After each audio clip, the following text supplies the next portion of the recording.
Good evening, everybody. How are y'all doing tonight? Of course, I have my favorite guest with me tonight to watch the rewatch of The Lake House. So my first guest will be my best friend and encourager, Troy, Hi. How's everyone doing? and of course, everybody's favorite TA, Big Al. Hello.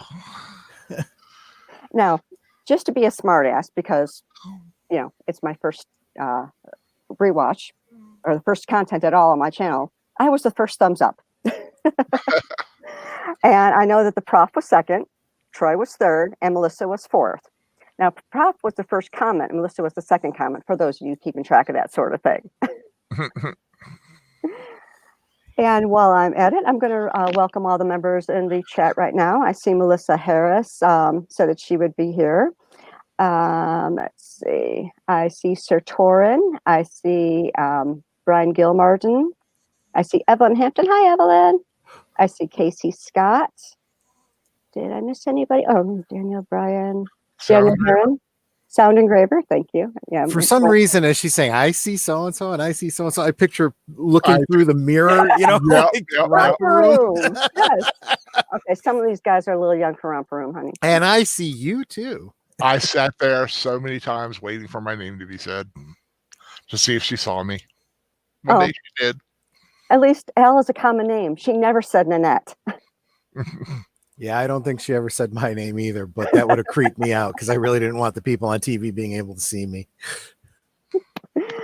So I do want to welcome everyone to the chat. I want to welcome everyone to my first ever anything on my channel. So thank you all for coming and supporting me. I know it's the 4th of July. Somebody had pointed that out on the props channel when we were talking about what was going to happen tonight. And so I know I'm not going to have a big group here, but it's still a fun group.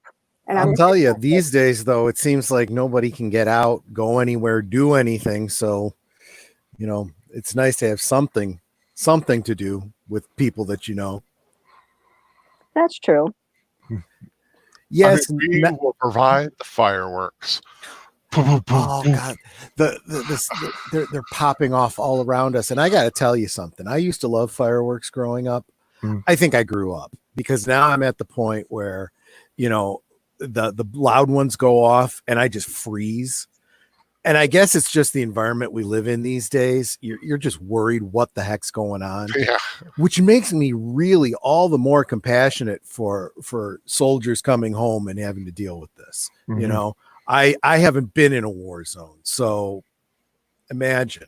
That's all I'm saying. I just think the idea of fireworks is maybe just a little passé now for me.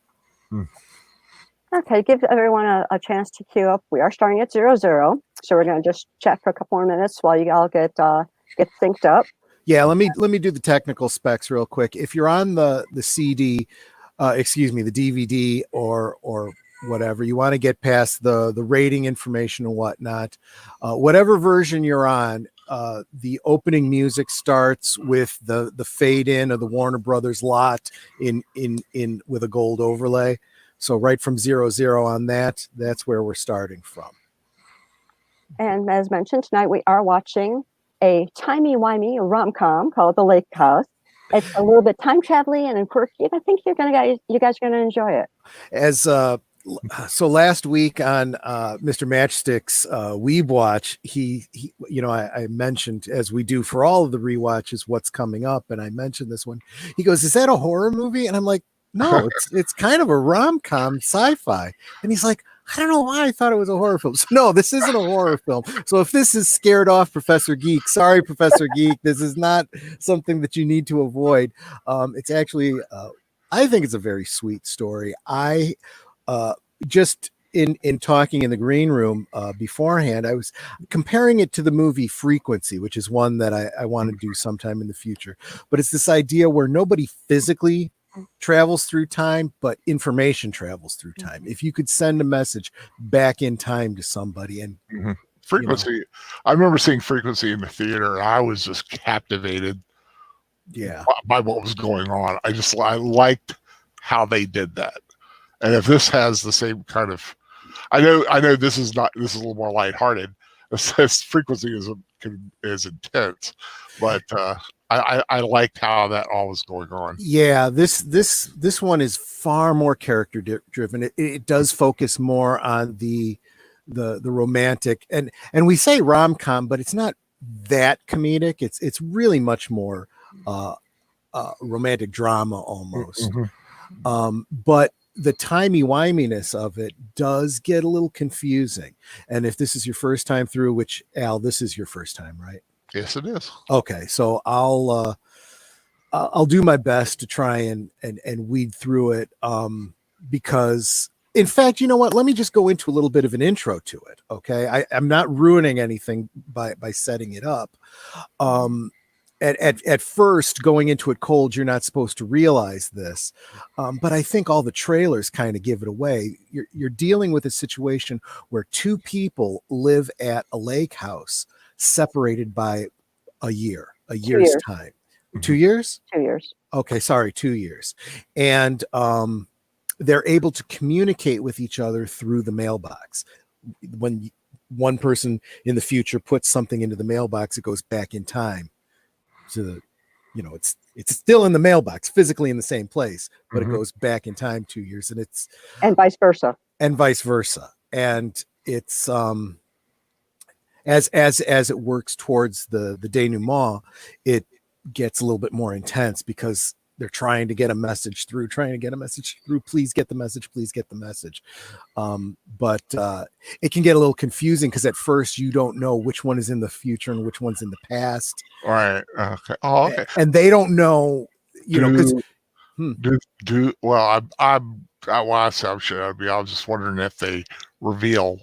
Oh yeah, they reveal it going on. Yeah, they reveal it early on, but you do get to you get the reveal as the characters start to understand what's going on. Oh, okay. But I think it helps to know what's coming up. I think there's still going to be a little confusion because I got to be honest, even as I'm sitting here telling this, I forget which one is where and who recognizes it first, but it'll make sense as it goes. Right. And I think just knowing what I've just shared with you will help a lot. Yeah. And of course, two very popular stars, Keanu Reeves, Sandra Bullock, of course, have worked before together. Yep. So, and in fact, there is a little reference to their previous interaction in this film as well. I really quick want to welcome Mr. Matchstick. I know you said you can't stay. Sorry that you can't, but real quick, if you're still here and hearing me, can you refresh my memory? Is it the 12th that is the next Rewatch? Rewatch. That's Sunday the 12th. Most of y'all know that I've been doing a calendar and I want to update it with the Weeb Watches. Mr. Matchstick reminded me of that. So I can get that out there. Well, Daniel Heron said that The Lake House was one of his favorite films. That's awesome. Really? Wow. Okay. So I did not know. Okay. So it is the 12th. So that's confirmed. Ooh, watch an anime. Oh, I like that. Watch the Weeb. Oh, sorry. I don't know why. No, don't be sorry. I think Mr. Matchstick might want to use that. I give myself an earworm. Now I'm going to be doing that all darn night. You know something? There is something missing from tonight's rewatch. Al has not sung my name. Well, see, I don't know any of the things for. Yeah, that's a good point. There is a song from this movie whatever that we'll is talk about. striking your heart. Na na na na. No, I don't. Well, that's kind of good. No, well, I'm trying to think of it. I can't remember how that darn song goes. Well, oh God! Now pressure. That's okay. The pressure. You can burst into song in the middle of the movie if you think of something good. Well, I can always like go to the "Kiss Me Deadly" thing. I've been for some reason been in my head lately. Na na na na na net. Ooh do do do do na na net.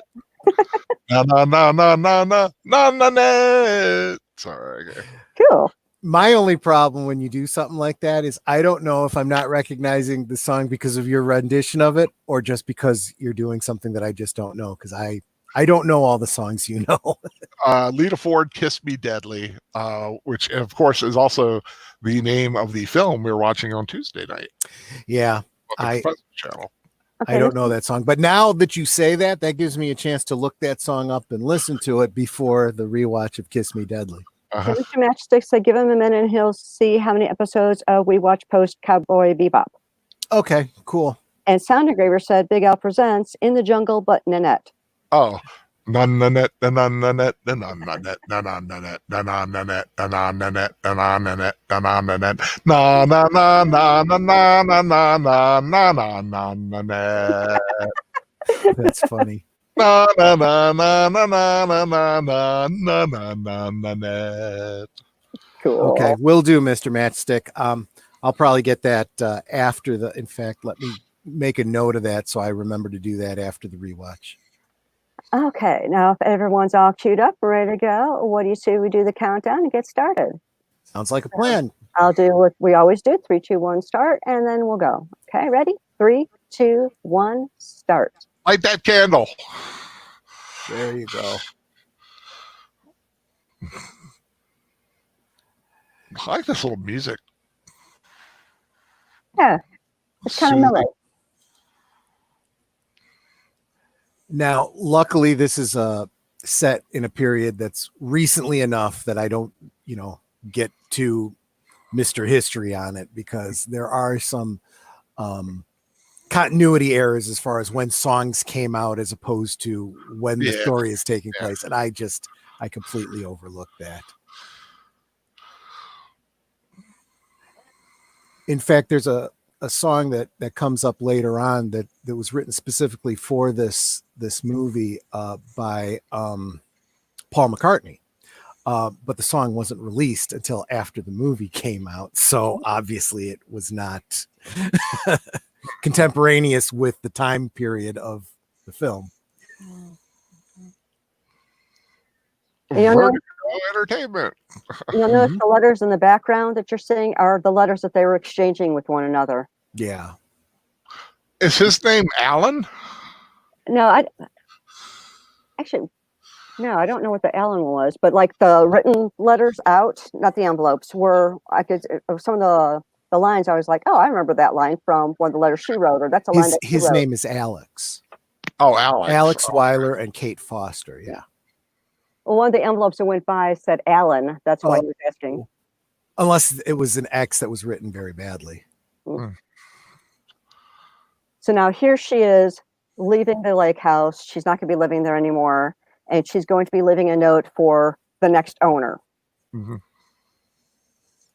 Or the next tenant, rather. Beautiful house.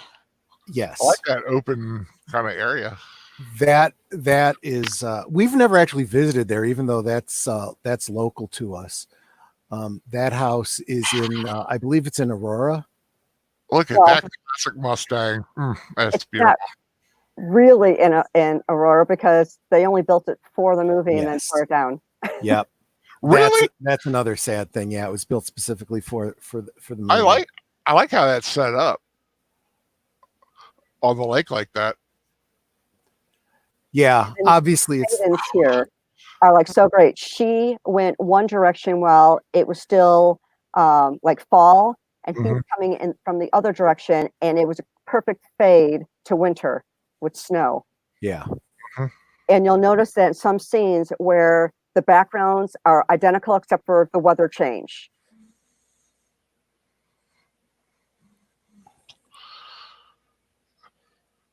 Now, is this a contemporary setting? Because they both have very classic older vehicles. Yes, they both have older vehicles, but it is it's meant to be kind of a modern 1990s. Yeah, exactly. I believe it's 2014 or 2016 for him. No, it's in the 90s. Is it? Yeah.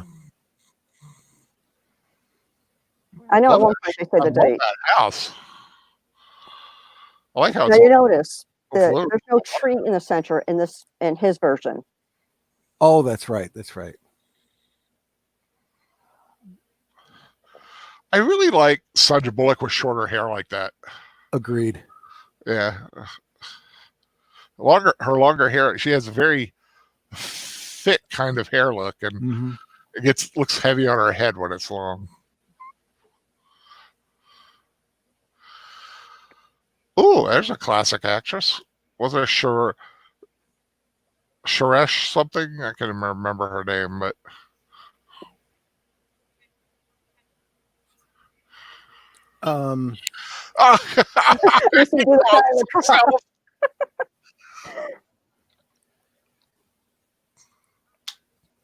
I'm sorry, I wouldn't be able to pronounce her name. She's just Anna. And she's like, I have no idea where I'm taking you. Yes, absolutely. I'm sorry. This is Aurora, actually. And this is a real development that you could go visit right now. Well, we could. Well, you should if you wanna.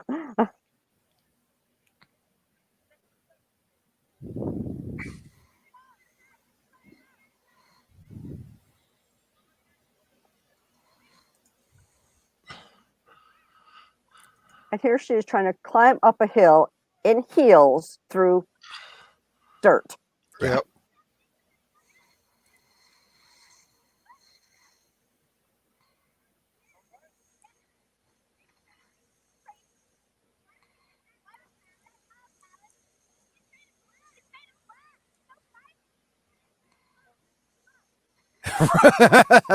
Right? Get yourself some boots. Okay, so the lake house is actually Willow Springs, Illinois.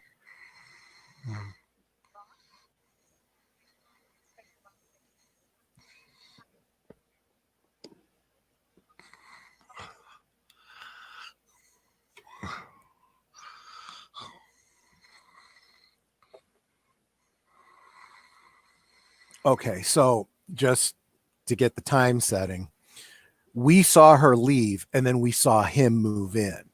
Right. Narratively speaking, you would expect that she moved out and he moved in. Right.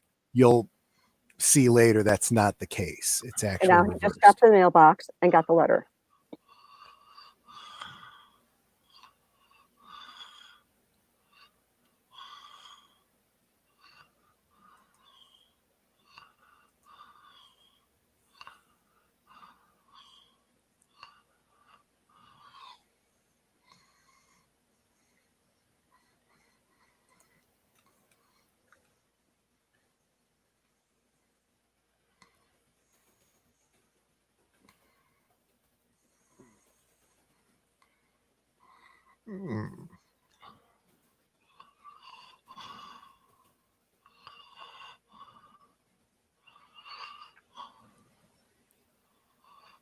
And there's no box. Right. But there will be. Exactly. You got it. You're keyed right in.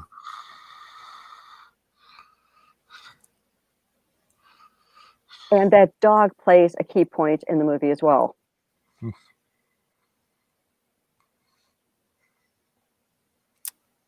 Daniel Herron said back in college, he bought cards for his wife and he's kept them in a shoebox all these years. This movie reminds him of that sentiment from all those years ago. That's sweet. I'll accept every card Troy's ever given me. And the poems he wrote me. Aww. That's a pretty wild looking dog for some. That's a unique. Now pay attention right here. Yep. Paw prints.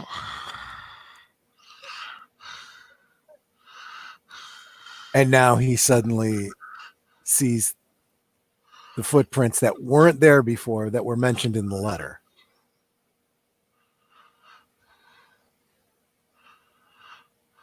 And for whatever reason, he had left the letter up in the attic. Right.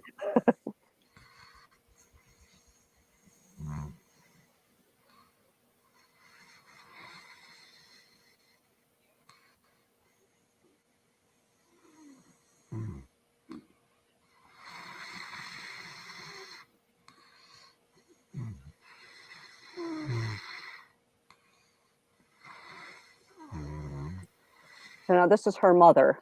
Mm-hmm.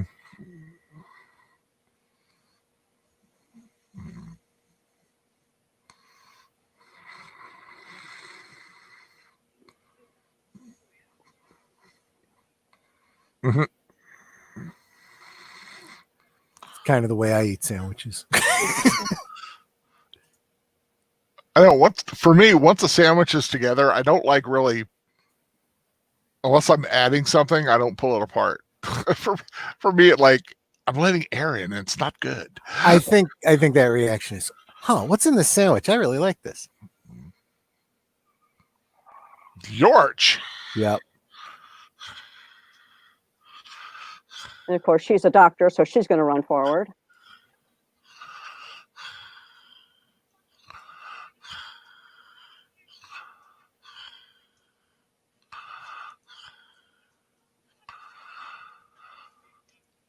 Is there a reason we don't see his face? Yes. Yes. Yes, there is.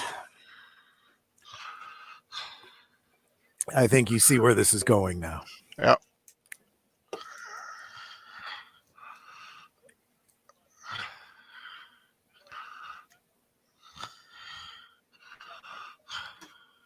Now, the one bit of trivia about this that I don't know that causes me to wonder if this is a real construction site, were those guys really construction guys working while they were filming? Probably. Wouldn't that be cool, though? Yep. You know? When I was a movie extra for Poltergeist 3, the shops that were open were run by the people who actually ran those shops. Makes sense. Well, you don't want some person you don't know behind your cash.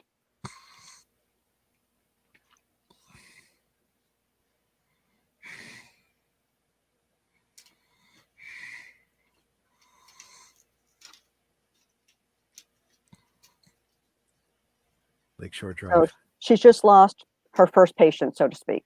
Mm-hmm. So her mentor is like, just take some time, get away from it all. The dog. Yep. Mm-hmm. I said the dog also plays a key role here. The dog kind of came with the house, right? Yeah.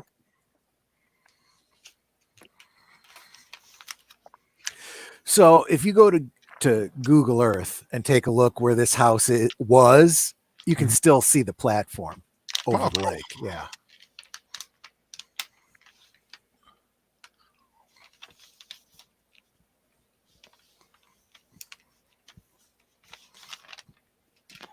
And just a bit of local trivia, it's like within a mile or two of where the first nuclear power plant was built. And she notices the flag is up on the mailbox. Yep.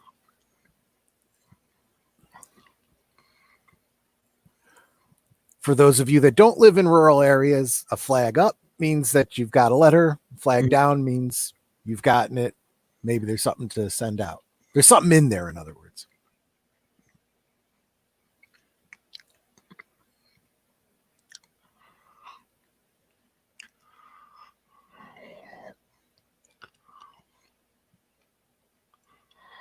And from her point of view, he just moved out. Mm-hmm.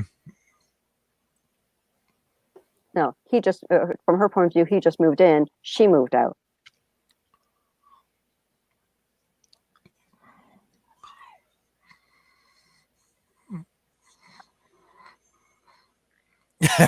God, it shouldn't be over 6,000 square feet.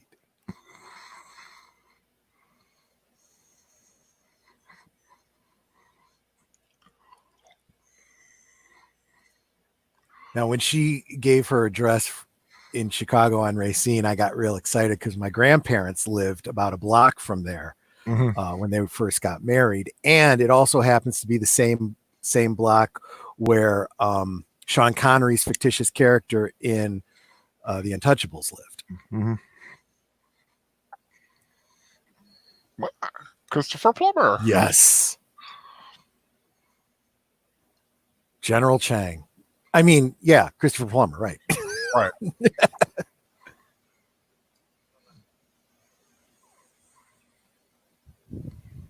Yeah, I know. Shut up. He's supposed to be like this famous architect.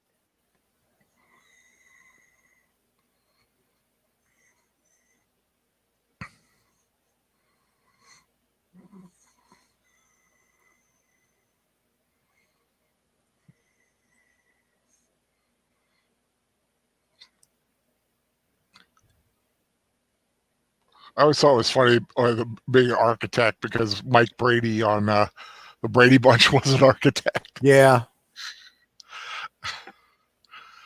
But an architect, in a way, not in a way, in a true sense, is an artist. They're just an artist of buildings. Now he's an architect. He goes outside. There's his brother. Yep. Keanu Reeves. The fellow that was teaching the class is their father. And I just caught, did you see how we went around in that revolving door? All the way around? That was kind of a neat little bit of cinematography. That's okay, Professor. Glad you can make it now. Why don't you give him a wrench, Netter? I can do that because I know how.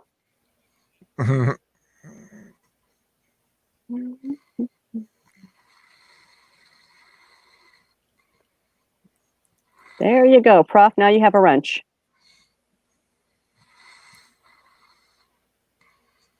Yeah, hi. And that's his father? Yeah. Wow, that's a loving family. Well, yeah, and that's history. That's an important, yeah.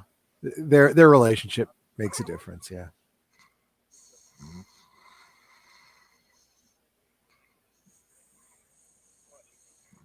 Frank Lloyd, whatever.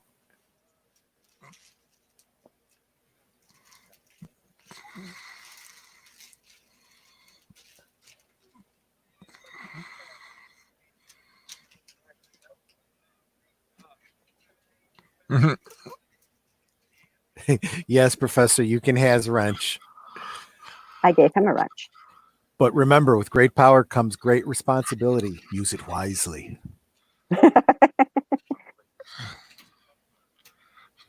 Oh, Daniel Heron. Professor, have you ever used a wrench in real life? Some of us call them spanners.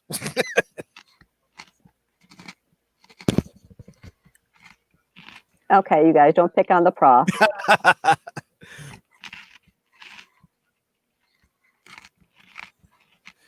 Sound engraver Nanette already established that this is her channel, and so we're allowed to munch during the show. So what are you munching on? And did you bring enough for everyone? I'm just curious because I didn't see any popcorn. I'm eating a pretzel. Oh, okay. I tried lifting my microphone up a little bit so you didn't hear it so much. Don't worry about it. Now, you know, she's gone to the address that she gave him, 1620 North Racine. Not built it yet. Doesn't exist yet. Yeah. It even says luxury apartments in the future on the sign.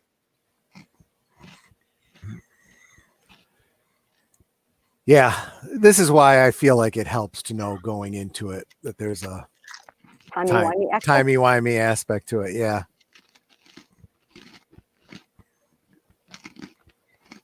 Professor Geek says, one time, Daniel here, when I didn't have a hammer, I hurt myself. Aww. Right tool for the right job. Hey, I can fix almost anything with duct tape and a butter knife, so. Okay, fashion comment. I love that outfit. The one she's wearing right now? Yeah, I just like I like how it's proportioned. The length of the skirt, I like the boot. It does look comfy.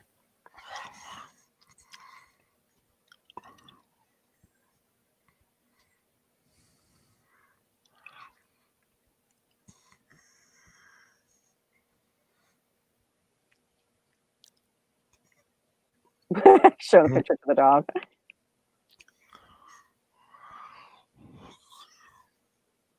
Okay, so now they're starting to deal with the time differential. And she did say it was 2004, so it's not the 90s. Okay, you're right. Mm-hmm. So it's early 2000s. Yeah. And then he's like, yeah, sure, there's going to be snow. And wait for it. But he does make himself some soup.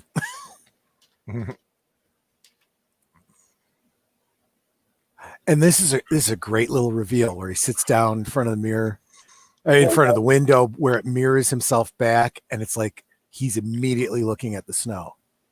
And it's like, what? Yeah. And he sneezes.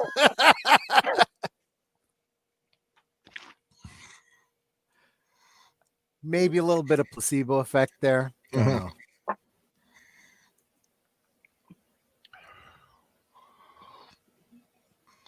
That is kind of a very revealing house to be in. Yeah. But it's also kind of isolated, so yeah. True.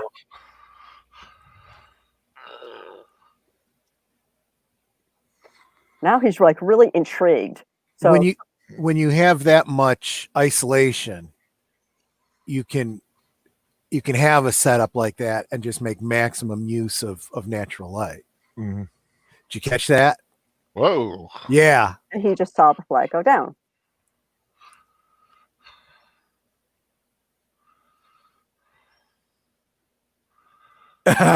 And now you've got another letter. He's like, what? Wait, is that even possible? He goes, yep.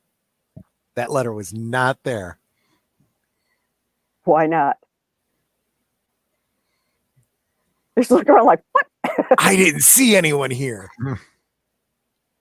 Because let's face it, in reality, you would go through that. This is not possible.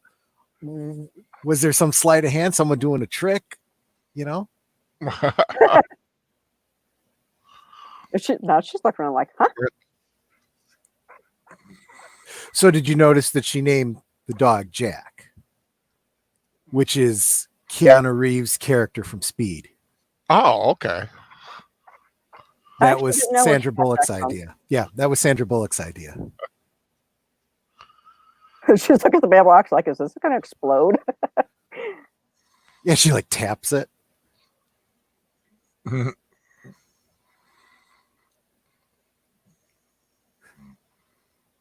Cautiously takes the letter out, looks around. Am I being pranked? But you have to establish it this way, right? Because how else are you going to believe it is really happening when it's something so preposterous? Right.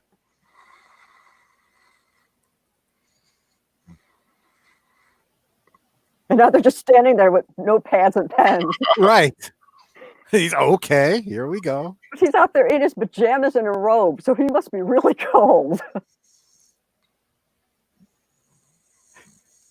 And see, given when this takes place, they could she could send like Netflix back in time. Here, Yeah. watch this. This movie won't be out for another 2 years.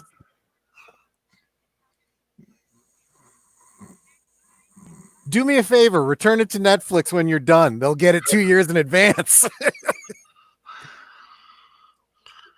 Oh, this is funny. This is the director, by the way.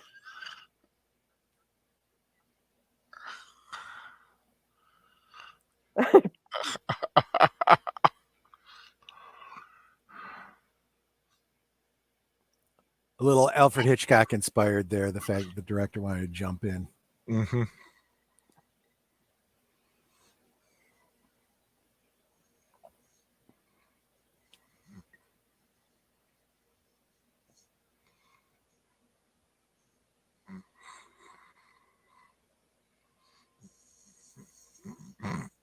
Tell me about the future.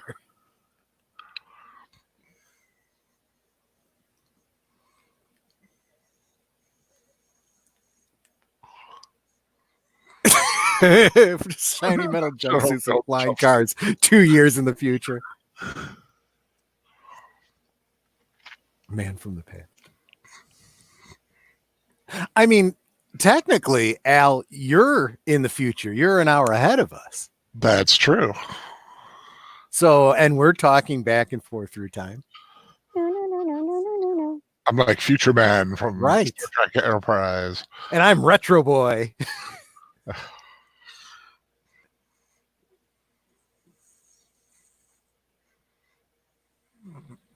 Okay, here's where the dog comes in. Yeah. Oh, you know my name. Somebody please take that dog to a groomer. But I thought that was so cool. It's like, for some reason, I call her Jack. And he goes, hello, Jack. And the dog just automatically responds. That's so cool. And there we go. Notorious.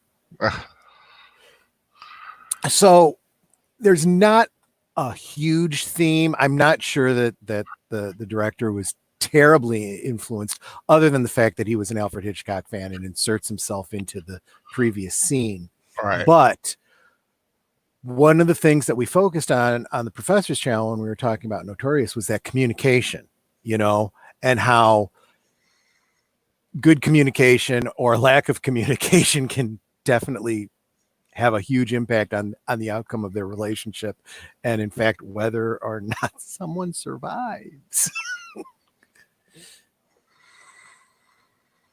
But this is the ultimate in communication, right? Over time, rather than you have the same problems of interpersonal communication that you would have in any relationship, but now it's separated by 2 years.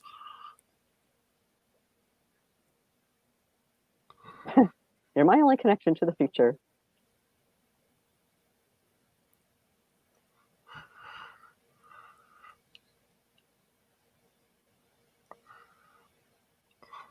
It said he, and then I thought it was a her. It is a girl, a female dog. Yeah, named Jack, which works still. Okay, this is really cool. This is how he gives her a tour of the city from the point of view of an architect. And some of the buildings he's showing are just gorgeous. That's one thing I could say about Chicago is we got some gorgeous buildings downtown, or actually all around. Mm-hmm.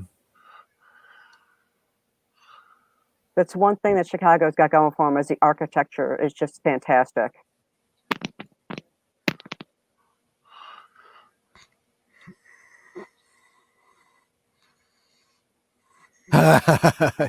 Didn't forget to mention your husband.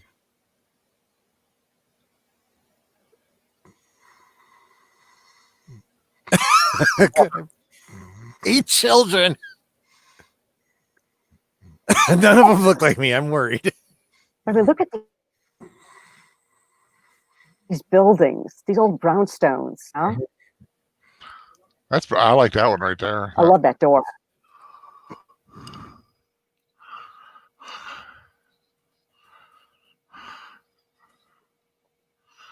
And he's giving her the history. Now look at this. This is great. Kate, I'm here with you. Thanks for the lovely Saturday together.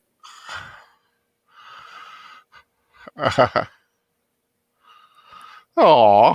Right?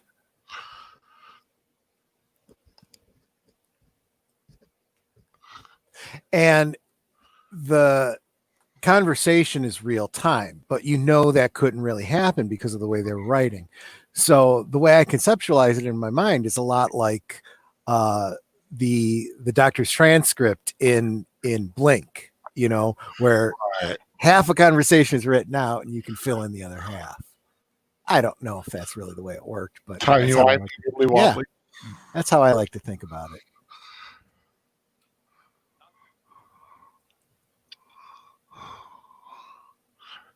Now that's an office.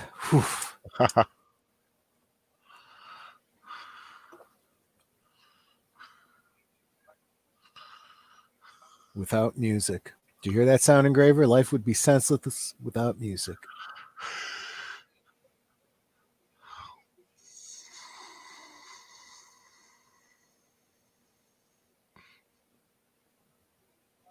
The good wine is whatever wine you like. Yep. As I mature, I'm starting to break from the old traditions of you have to have red wines with red meats and white wines with fish. Just drink what you like with whatever you're eating. Because sometimes you just have too much meaty. You gotta set it off with something fruity. Right. And if that's breaking the rules, then so be it. Like a classic line from the Blues Brothers. Wrong glass, sir. Just glass instead of the wine glass. Like, come on, just fill it. Oh, there's a rewatch I'd love to do. The Blues Brothers. How much for the girl? That's gonna. You're women. How much for the? How much for the women? How much for the little girl?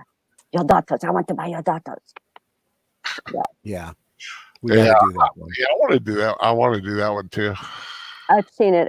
I must have seen that movie like 130, 40 times. I've been to every place in that movie multiple times. Illinois Nazis. I hate these guys.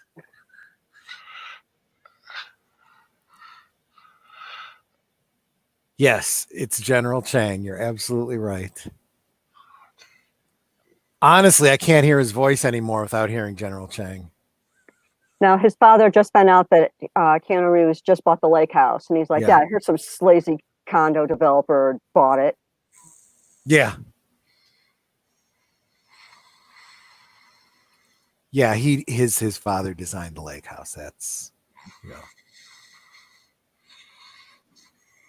He actually had built the lake house for his mother. Yep. Keanu Reeves' mother. So definitely family history there. And then when mom passed, you know, he didn't want to be associated with it anymore, the dad. Now, just a bit of background. This movie is actually based on a Korean film called Il Mare. And so in a way, it's kind of a remake. I know nothing about that original film, so I can't speak to that at all. Presumably not set in Chicago if it was a Korean film. I like how our dog plays chess. Love that chess set. I love a good chess set. I love chess. You ever played 3D chess? Only like online. I can't grasp it. Oh yeah. I've really got to like sit down and concentrate, but I've never really. I find it harder to do online than if I have a physical representation in front of me, because you have to conceptualize those 3D. Right. Okay, one of the things that she just said was, one thing I miss is trees. I really miss trees. So now he's looking at the trees he's getting ready to plant. And remember, her apartment building has not been built yet. Right. So he's taking one of his trees to her. And this is like such a cool thing of, you blink and it's there type of thing, you know? So, and he's looking at the drawing and you can see where trees are supposed to be set up. But they never get put there. They're just in the conceptual drawing. Yeah. So here she is running in the rain. And one thing that I want to point out here, this is the crux of my talks on time travel, right? Whatever you believe about time travel is really irrelevant, because we've never actually been able to, travel in time. What's important in a narrative like this is yes, exactly, is the rules that are created. So we have just established an important rule of time travel. Up until now, we haven't seen anything change the course of history. Now we know that her talking about missing trees can influence his actions to literally change her present by going back and planting a tree. History can be changed. Across that, I can't wait till you guys do Blues Brothers Rewatch and talk about the lake house.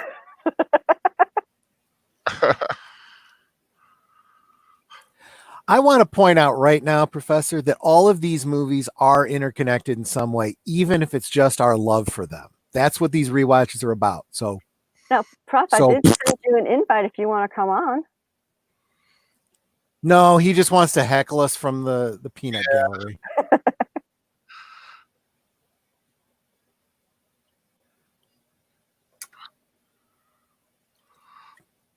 And actually, there's an algorithmical reason to interconnect these, so that when we do the Blues Brothers rewatch, then they'll come back and say, well, they mentioned the Blues Brothers in the Lake House rewatch. I better go back and watch that one too.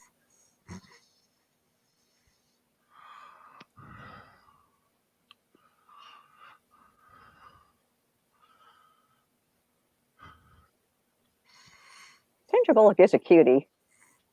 Yeah, I was just thinking that too. She's just such a lovely woman. I think the first movie I ever saw her in was While You Were Sleeping.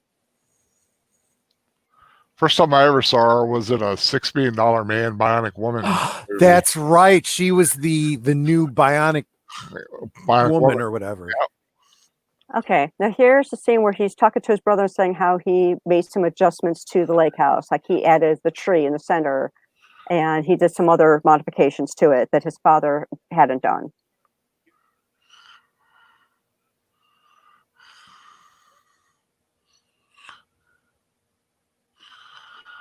See the connection he's making here. No interconnection with what's around you. You're in a glass box. Mm-hmm. Kind of the way he is in relationship to Sandra Bullock. And now he's like, it surrounds us, it penetrates us. It's binds the galaxy together. Yeah. So he added this opening for the greenhouse.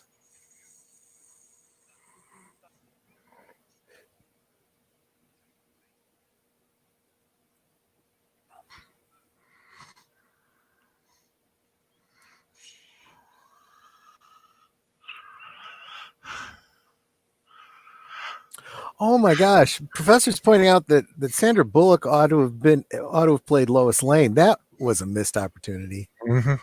There had been talk about Keanu Reeves playing Superman, which seems weird, but the more I've seen him in different roles, the more I could see it.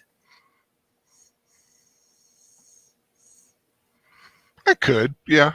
Well, he definitely had the chemistry with Sandra Bullock. Yeah. So if you're going to cast her as Lois, I could all the more see him as Clark. Is it just me, or does his brother look like he's always on the brink of crying?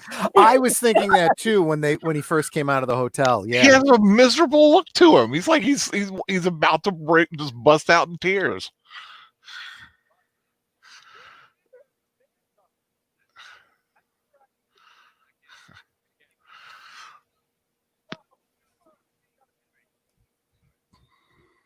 and this is important too. The name of the company that his brother wanted to create with him, Visionary Vanguard.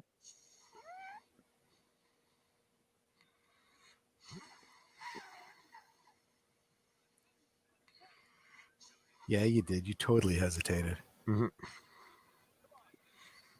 But he definitely does have a good instinct for design. And the whole thing with the tree in the middle of the lake house. His father builds this clear dome. It looks incomplete without a tree there. It should be there. Mm-hmm. Well, like he had said, it goes, Dad knew how to build houses. He didn't know how to build homes. Right.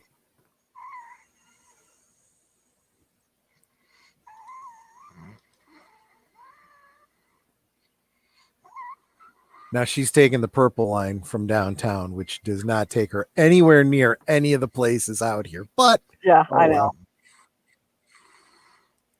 And this is a Metro line, not an L station that she had just gotten on, but only Chicago people would be bothered by that. Okay, so here's the train station where she said she left something that her father had given her 2 years earlier. There she is with the long hair. Which, yes, sound engraver, it's a wig.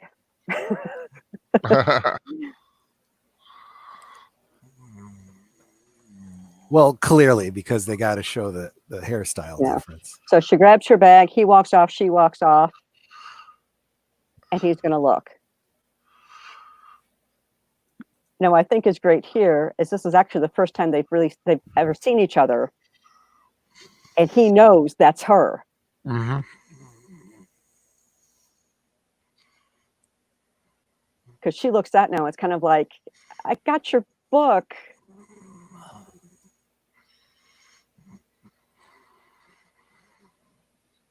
So now he knows what she looks like. Yep. Mm-hmm.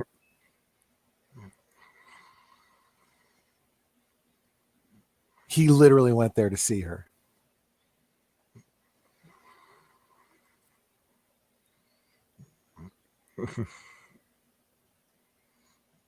Kind of blew that stop sign. I hear you say, I was like, dude.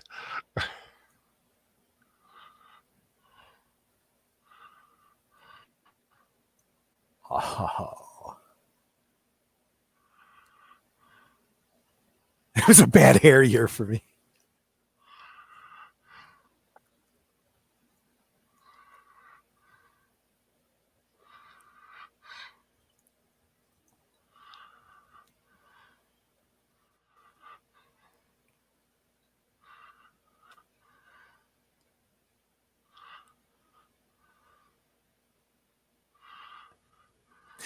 And see, there's no mention of it, but he's got to think this.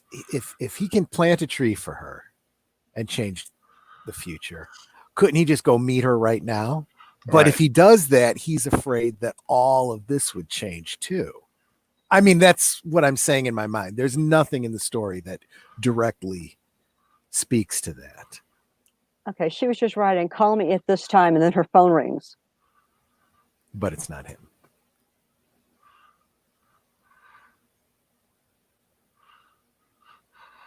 And you could tell she's really disappointed. She's disappointed, yeah. Yeah.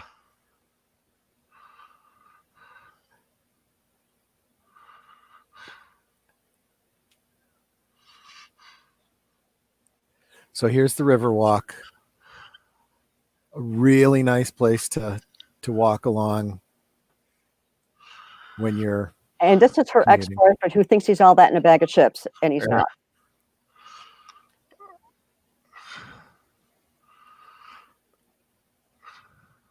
And I love this scene. Yeah. He's all nip tuck, wasn't he? Yep.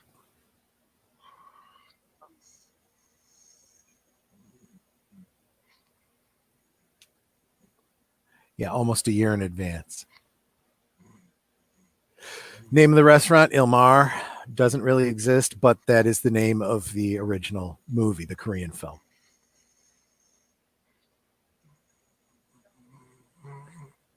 Yeah, he figured he could just walk in there and get a reservation, and it's like, nope.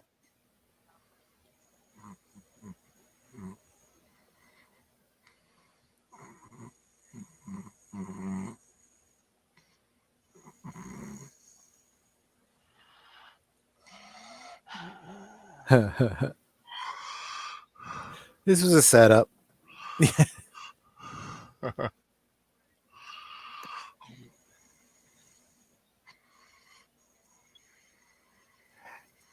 Hey, Professor, I got your direct message. I will I'll take a look at that after the rewatch. Thank you very much, by the way. No, I know that like downtown Chicago has ice skating. I don't think I've ever seen them do roller skating, so this is an interesting bit. Mm-hmm. I mean, they may very well have roller skating, and I just never saw it, but that was made a big deal about ice skating in the wintertime. What does Seven Graver refuse to accept? Oh, that Sandra Bullock was wearing a wig. Oh, okay.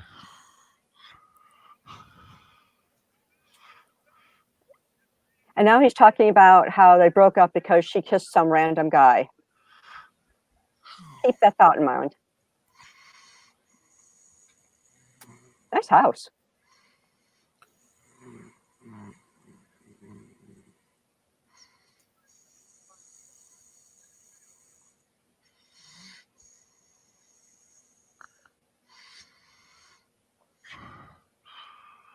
That's a nice looking girl.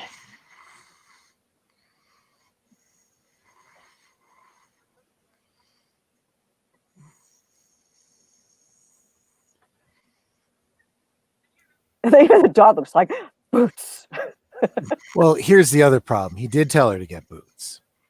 Those are not the kind of boots he meant.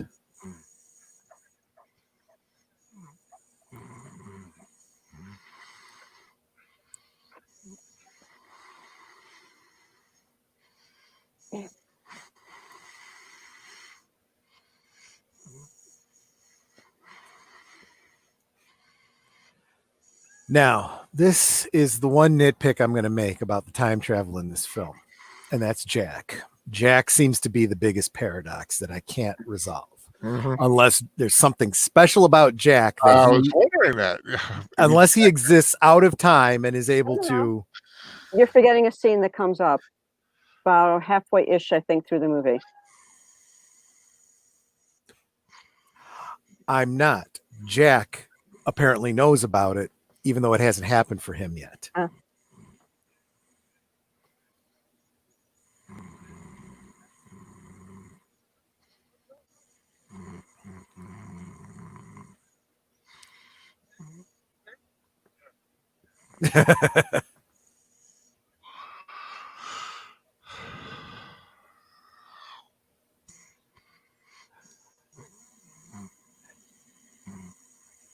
Now, I don't think you're really supposed to like him because he's the other guy, Mm-hmm. but he does drink Sam Adams, so I can't think too badly of him. Yep, that's pretty much the only beer I'm. So if when I order a beer, that's why I order Sam Adams.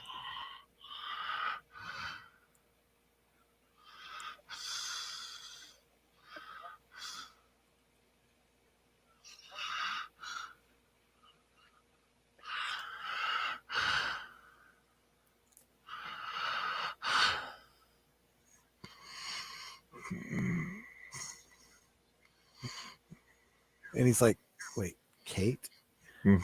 Finishing Heredity in Madison? Wait, what?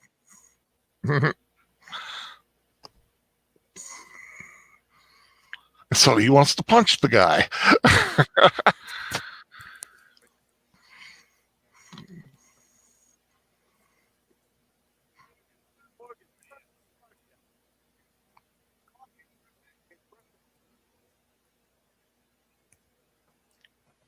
Great song. Mm-hmm.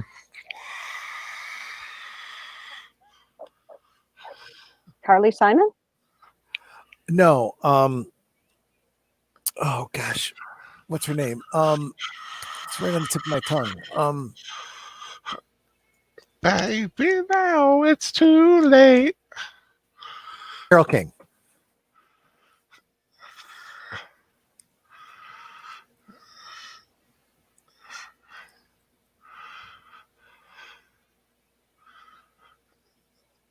It's a cute little bar. So you see the trophy on the back wall there, that sturgeon? Actually, I can't tell if that's a sturgeon. It's too far away. Anyway, it's a fish. Yeah. Sound engraver, I'm going to ruin this one for you too. Whenever you see a fish that's mounted on a wall, it's a complete fabrication. If you bring in a fish and say, I want this mounted, what they do is they do a casting of it and they make a completely artificial fish. None of that is really the fish. And the song is Carole King. Yes. Yeah. That was a little bit of trivia that has nothing to do with the movie, but I thought I'd ruin something else for a sound engraver.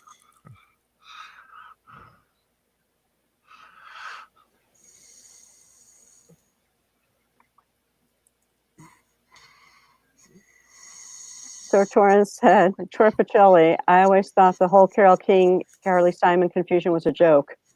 They sound very similar. Is there really some sort of a thing like that? I thought I'd never had that problem. Well, I'm a huge Carly Simon fan, so I would never mistake any other song as being her.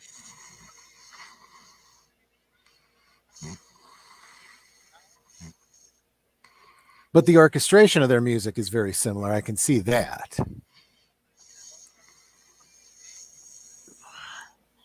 I have to imagine they probably use some of the same session musicians. Similar style.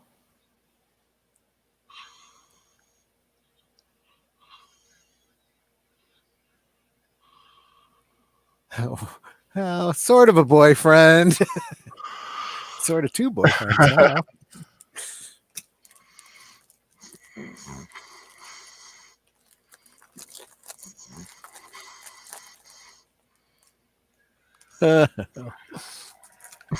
Like, I did not want a party, but I'll have to put on my game face. Mm-hmm.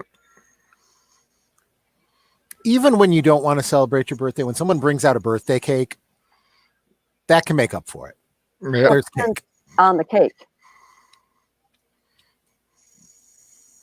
I mean, for me, it's got to be yellow cake, chocolate frosting.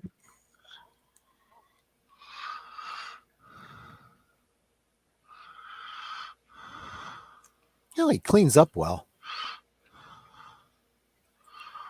Who, Keanu? Yeah. Yeah.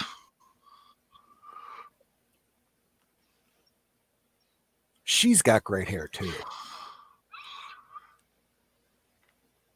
Not many women, you don't see that dark black hair very often, Mm-hmm. you know?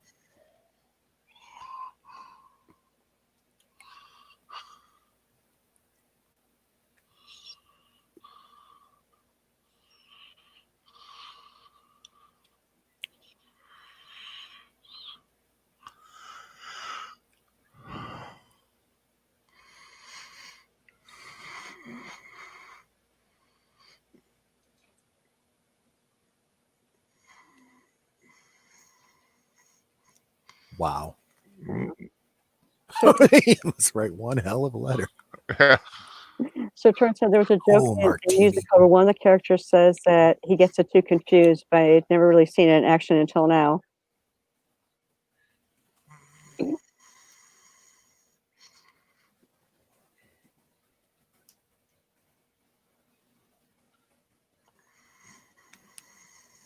No, you don't get a martini, Troy.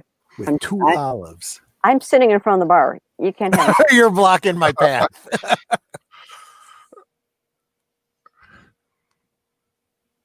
I've never had a martini. Really? Yeah, I'm not much of a drinker. Like, I mean, usually if I have a mixed drink, it's either a White Russian or Screwdriver or Sex on the Beach, or I don't know, something I like Kahlua and cream. Something fruity.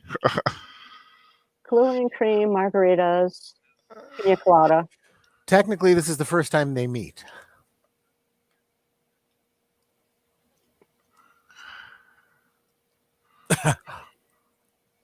Okay, I'm going to go tell you how crazy I am.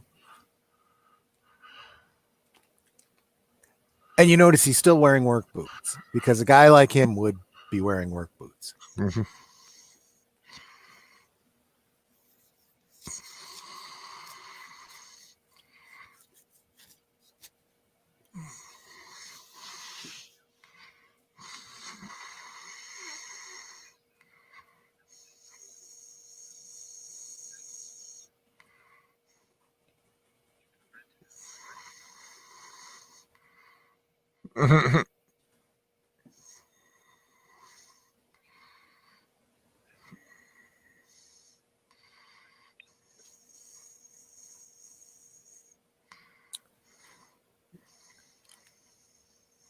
I know who it's by. It's my favorite.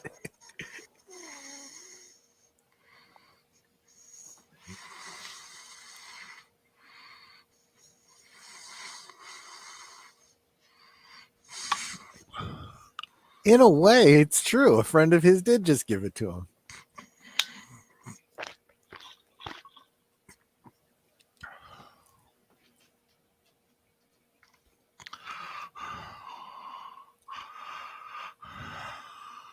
And see, this is the other thematic thing that I wanted to point out about Notorious. You have two people that want a relationship, but they have to wait until something else, transpires. And just the waiting could mean that they never do get together.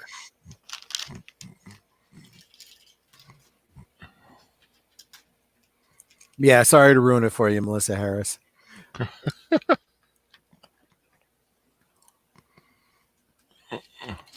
But some people take solace in that. That's not actually a dead fish on my wall. It's a representation of a fish. Well, you still wouldn't have a dead fish on your wall because no. But think about it. When it's a bear skin or anything else that's fur, really it's just the fur that's being maintained. Everything else is fake. Just like a fur coat, you can skin something and keep that, but the insides, the skeleton, the eyes, all of it's fake. Taxidermy is really just an exercise in sculpture.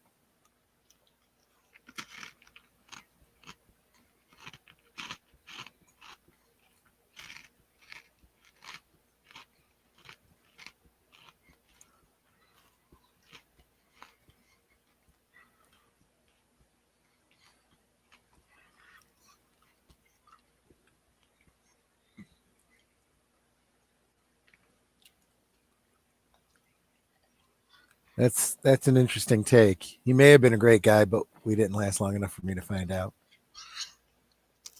I'm actually thinking that her hair has got a piece attached about midway back. You think those are her real bangs? Yeah, because if you look at her modern day, the bangs are the same length, hanging in her eyes the exact same way. That's why it looks so good. It's not a full-on wig. And if you look about halfway back, it looks like it's slightly a bump up, which Yeah, it looks like something right on like the top of her head, and that's where something starts. Brian Gilmartin, don't put another earwig in my head. I don't need another song bouncing around in there. Fortunately, I don't know what song he's talking about, so yay.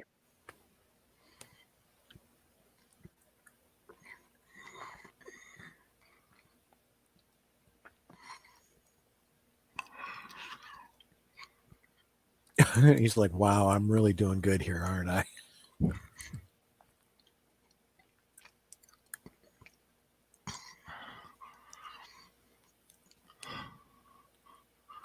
It's just such a nice little area there.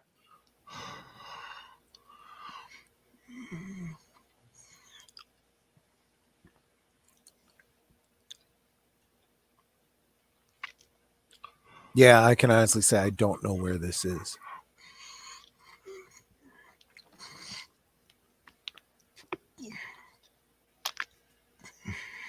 Okay, so this is that song by Paul McCartney.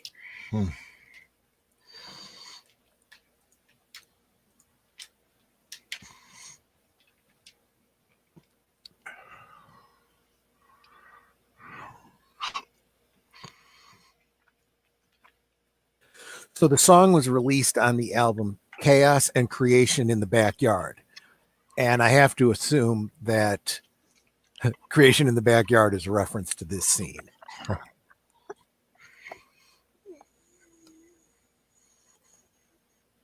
And so now they're going to dance.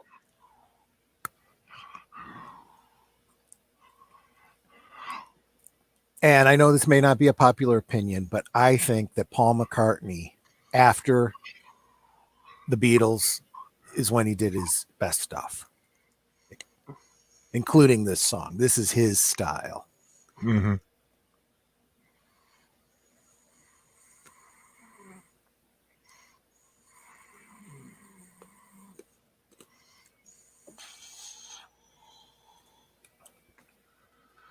Going back to alcohol comments, like Troy actually doesn't drink that much. He has 1 or 2 drinks during a stream, and that's about it. Honestly, you guys are with me for every drink I have. Seriously, I only ever drink when I'm with you guys. You're all a bad influence on me. Man, although he's not having any alcohol tonight. the total definition of a social drinker. Yeah, I only drink when I'm being social. Exactly. Although if you really wanted one, we got beer in the small fridge up by you, dear. Just no bottle opener. So you can have the beer, you just can't open the beer. That's worse.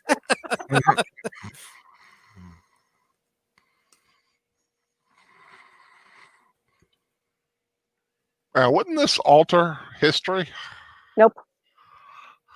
Well, it's hard to say because when it comes up in conversation again, it's already happened for both of them. So Right. Did this happen before this or for her or not? So the answer to your question really is maybe. Okay.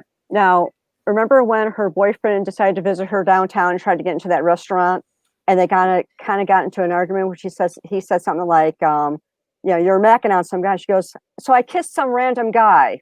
Here's the random guy at her birthday party. Interesting. So that makes it a predestination paradox. Yeah. So this was the random guy she was kissing. Unless in the original timeline, it was a different guy and she was just going to kiss somebody because there was clearly a problem in their relationship.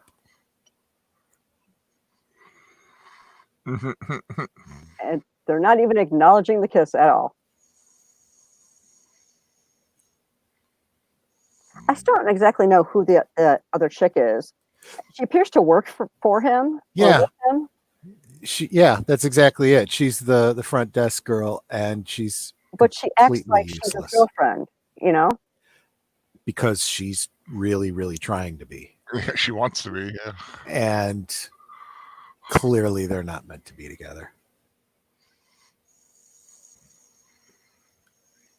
Is that the Lincoln Park Zoo? Yep. It's got to be, because what else would have a barn right there on the lakefront? Okay, now you see them both on benches. Separated by 2 years, yeah. Watch the people that walk in front of them. Yep. Yeah.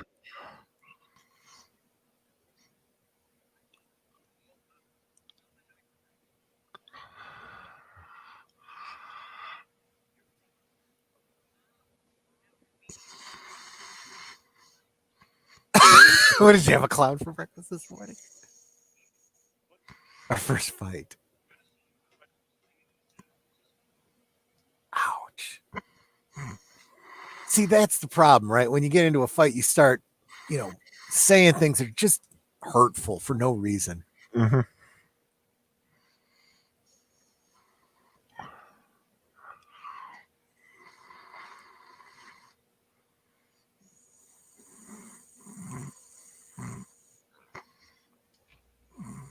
That's rough. You get a call about your dad, and you know it could be anything, right?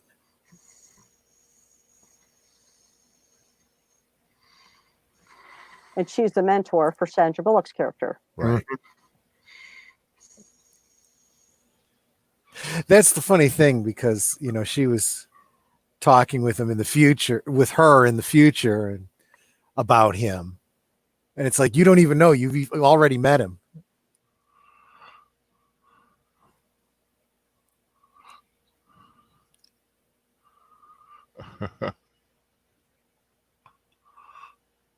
You're in a hospital. You're not perfectly well. You had a heart attack, dude. Right. Which he just said, you had a heart attack, dude. There's no such thing as a minor heart attack. Well, I like how he calls it an episode. It's like, what, like a TV series? It was a really bad one. That chain hanging from his glasses is not exactly the manliest thing. Yeah. It's a convenience thing, though. Yeah. Well, and also the way the wires are hanging over his shoulder. At first, I thought he was wearing some sort of sailor suit because it looks like white piping around the blue.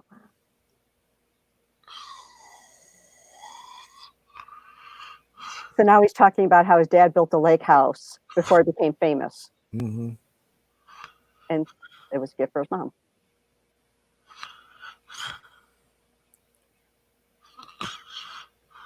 Oh, take it easy, Daniel Herron. The dogs are freaking out over the fireworks. I understand that. If you have a basement, take them down to the basement. It's usually quieter down there. Yeah.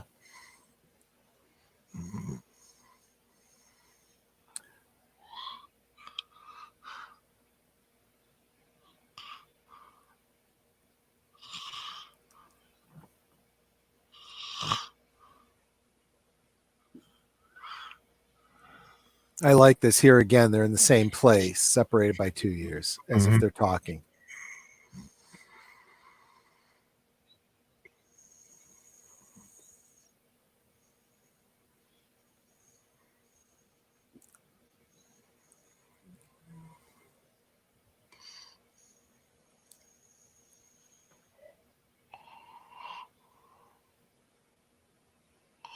And see, that's again the miscommunication in a relationship. You don't go to the funeral because you care about your wife. You go because your son needs you to be there.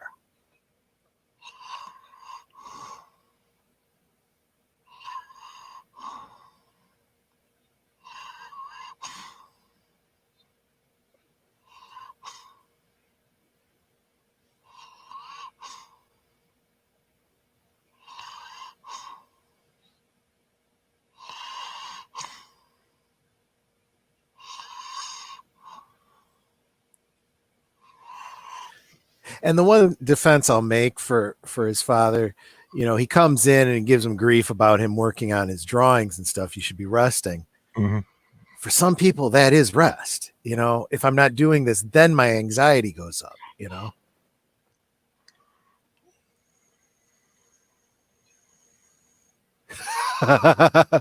Professor Geek, give them lots of love, Daniel Herron. Don't treat them like you treat me in the comments section. Uh-huh. No, I'd say that's fair. You know we love you, Prof. Nanette said something the other day about taking some guff from Sound Engraver. I said, that's Sound Engraver. If she's giving you guff, you know you've made it into her inner circle and she likes you.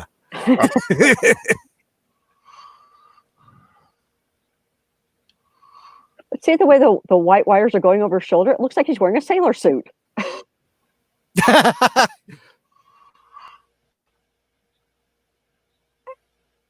Like the Ice Cream Ahoy kid in The Chips Ahoy kid or whatever. Yeah. No. What I was going to say is the ice cream shop in Stranger Things. Yeah. Oh yeah. I mean, the fact that he had to wear that outfit through the entire season because you only ever saw him when he was at work. It was like, this is terrible. Oh, my big thing about Stranger Things is like, do you ever wash your hair?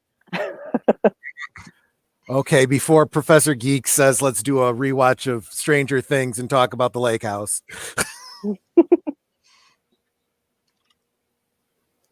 Yeah, that's what I was thinking, Brian Gilmartin. Drawing is relaxing, right? Mm-hmm.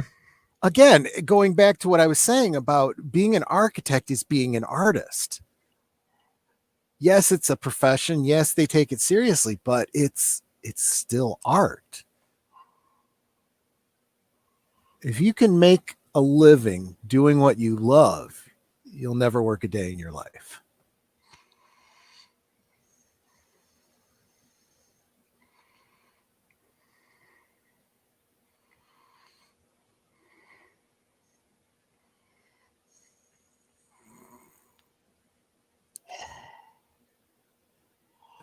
Professor Geek, no, let's never do a rewatch of Stranger Things season 3. Yeah. Oh, although I kind of liked it, there were some things I really didn't care for about it. Yeah. Thank you. You don't throw the whole thing away because a couple things are a little upsetting. What bothered me, though, was that everyone focused on the SJW issues and didn't focus on the biggest problem. And that was, what the heck are the Russians doing in the middle of Indiana? That makes no sense at all.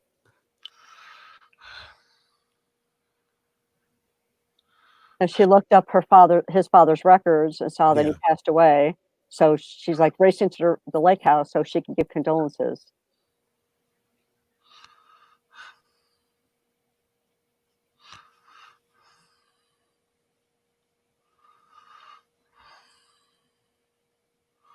Now, look at that urgency. You know, I can't be there. Please get this.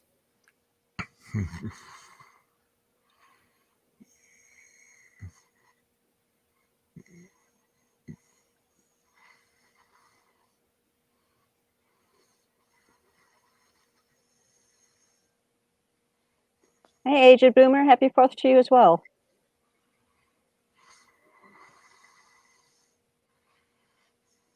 Okay, that's cool. Sound Engraver, I don't know the colloquialism noodled, so I'm not following the intent there.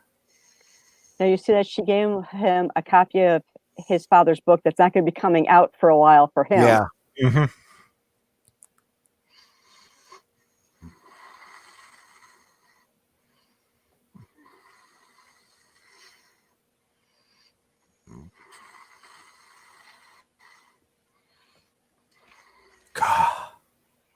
Mm.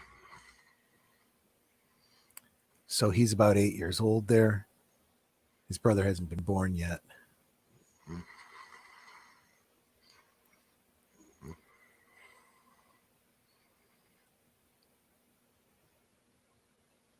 Oh, Sound Environment nodded off, I think. Oh, okay. I get it then. Yeah, that makes sense. I thought it was some young and sling. Oh, noodled is drawing or sketching. Okay. Oh, okay. So it's one of those young and sling terms I'm unfamiliar with as an old goat. Yeah, exactly. And can I just say, Keanu Reeves is an incredible actor. You know, he's come so far from Bill and Ted, you know. Oh yeah. Because what was the other guy done? I remember seeing him in a Shakespeare film. Was it As You Like It? No, no, no, Really? no, no, no. It was oh,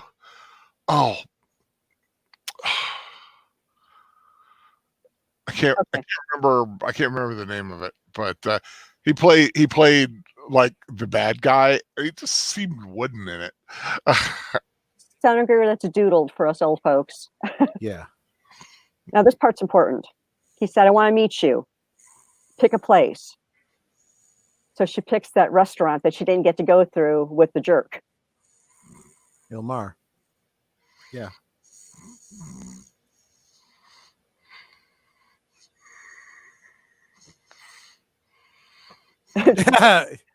Hey, you know, if it's It's from tomorrow, yeah.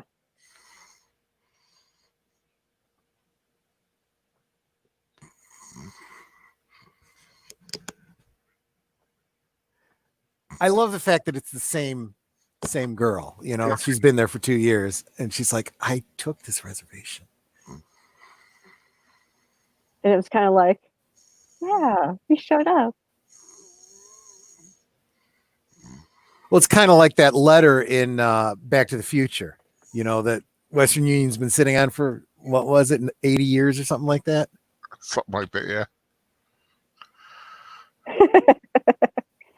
Sound engraver says, my bad. I mean, my mistake. I know what my bad means. I'm not that old.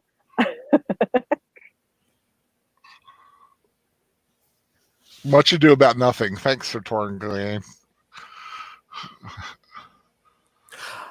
Although my contempt for his acting was reinforced with Bram Stoker's Dracula. So he's come a long way since then. Yeah. They were so excited that she actually showed up for this 2-year-old date that they gave her a glass of champagne or wine on the house. Because she was like, oh, and they're like, oh yeah, this is on the house. And it's like, cool. This is rough. This is really rough. When you're waiting for somebody at a restaurant. Well, it's like if you've ever seen the movie Jumping Jack Flash, it was something similar. She was supposed to meet somebody and she's waiting and waiting and he never shows up. Oh, that's another movie I wouldn't mind. That's a fun movie. Whoopi Goldberg. Yeah. Just because she's so crazy in it. Mm-hmm. And the look she just got from the older woman at the other table, it's like, it's heartbreaking.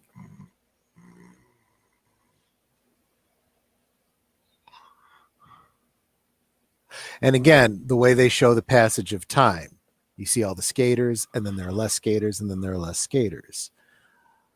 Oh, good night, Brian. Oh, take it easy, Brian. Thanks for joining us. See you, man. And now she's the only one there. So sad. Who would stand her up? And so what's your first reaction as somebody who was stood up for a date? You're hurt, you're angry. You know, why would you do this to me?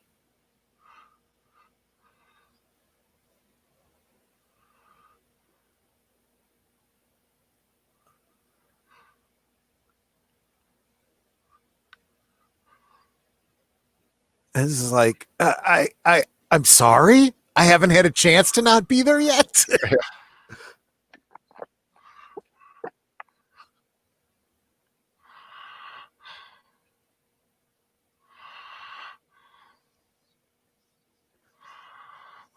Now here's where the communication shuts down, right? She's giving up on him.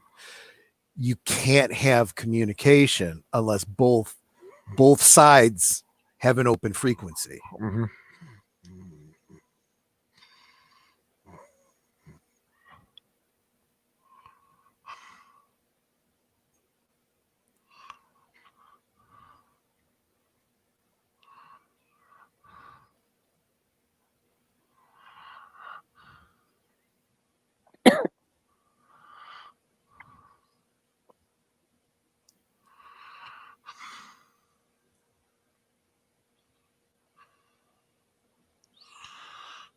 And totally the irony, you know, about telling him about this man who died in her arms, you know. Senator says that Professor Geek, one letter, noodle doodle, it means the same thing, right? Well, actually, when you said noodle, I was thinking that noodle was more like thinking. You know, you're noodling it around in your head.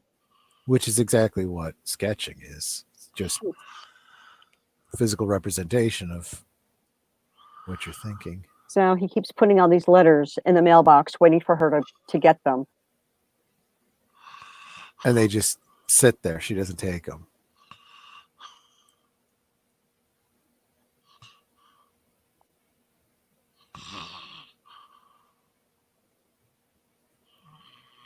Yeah, it makes me wonder, if all those letters are sitting there, does that mean the mailman never comes by? You didn't put the flag up, dude.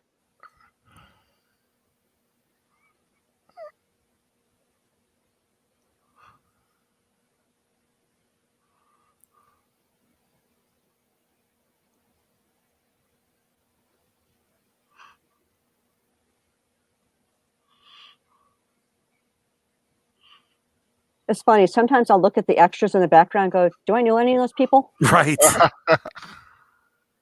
Because I've been an extra in movies. I was in Red Heat. I was like, there's a scene in the ballpark for Sox Park where we're watching the game. And there's another scene in a bar where you see the game on the television in the background. Well, I'm the third dot from the left because they actually cut my scene. And knowing how extras are chosen for these things, if you know people that worked around there, chances are, you know, they could very easily have been in that shot. Yeah. And then in Poltergeist 3, I actually got in the position I was in because you're told not to wear anything bright, like bright yellows, bright reds, you know, anything that's going to really stand out, because you should not be taking the focus off of the actors. So extras should never stand out. And I was 2 behind one fellow who was right behind the star. And he had on a bright yellow shirt, and they grabbed him up. They literally grabbed him by the arm, yanked him out of the line because he was supposed to be going up the escalator right behind the ant, and then shoved me in his spot and said, go. I'm like, okay.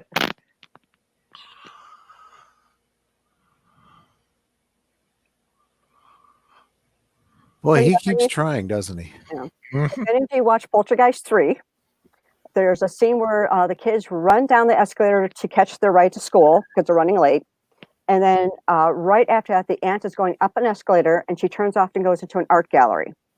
I am literally right behind her. I have short, dark brown hair. I'm wearing a light pink long sleeve shirt, and I've got a black jacket over my right arm. Yep. She was 5 feet behind Karen Allen. Yep. And Troy measured. Yeah, exactly. Well, I approximated. It's like, darn dog ran off again. And again, the dog, you know, having no way of knowing the future or where he was going to be, somehow does.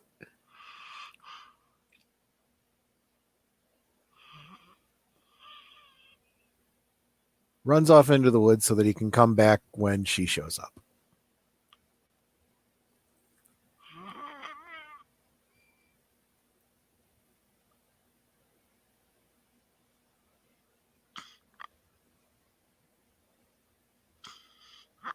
So this is basically where we came in. He's moving out, and she's going to be moving in. Well, the opposite, because in the beginning, she was Right. moving out and he was moving in. Right, exactly. See, I told you how it gets jumbled in your head because you're dealing with. And all those are the letters that they were writing, that she wrote to him in the mailbox. And he's going to put them into this box and then put this box in the attic. In the attic, yeah. So there's the box in the attic.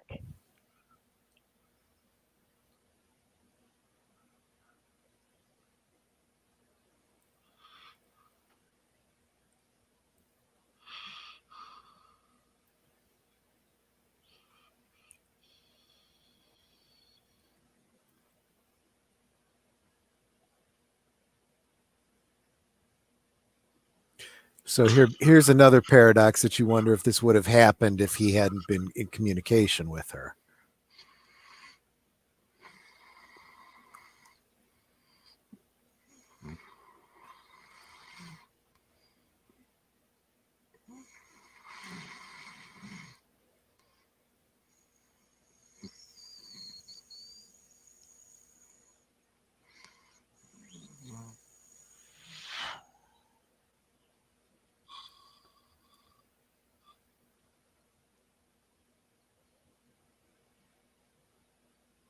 I've got that tie.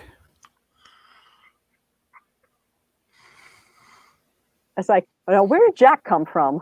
Yeah. Maybe something like a puka. A puka? Isn't it like a spirit? Like yeah. Could be. like Harvey was in. I get you. Yeah, I see what you're saying. So now here they are setting up the company that the younger brother wanted to set up all those years ago, or not all those years ago, but 2 years earlier when he was like, we need to form our own company.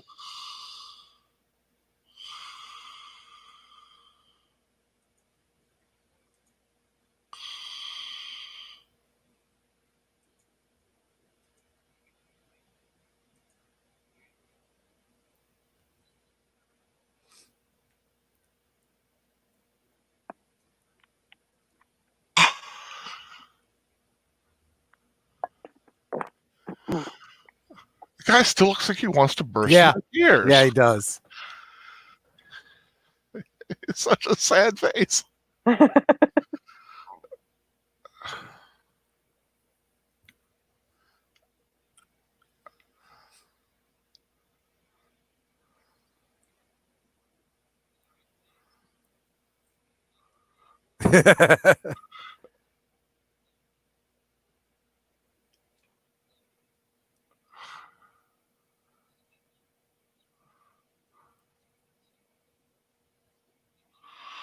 Yeah, and this is really looking at what does it mean to be real, right? Mm. I mean, it almost gets into that matrixy kind of thing, you know. Is what's outside of me real, or what I experience inside that's real?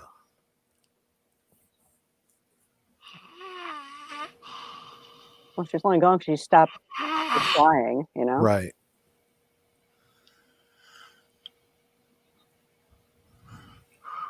How much more is?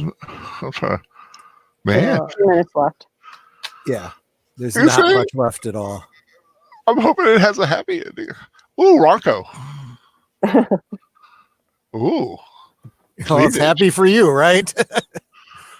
Cleavage's shoulder. There we go. Notorious again. And it's the same scene. Yep.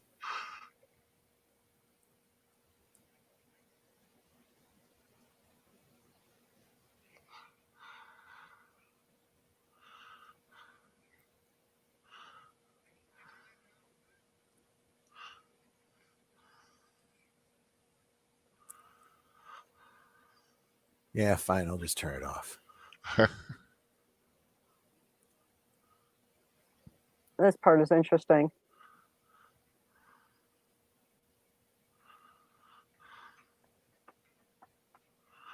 Ugh. Brand new building. The hell's wrong with it?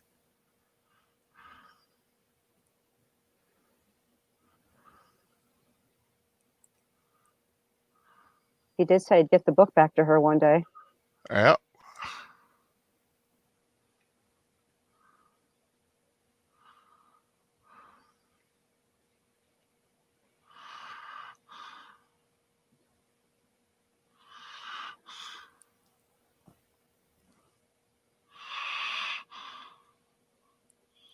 Yeah.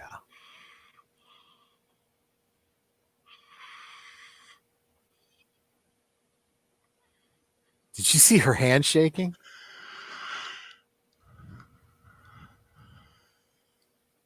And he had pressed her rose between the pages. Mm-hmm.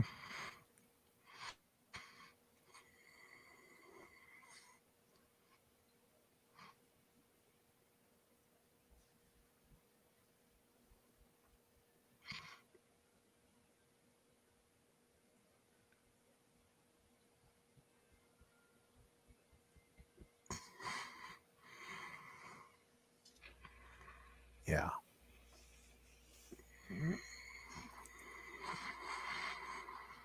There you go. Fireworks. Happy 4th of July, people. Yeah, it's New Year's. Whatever.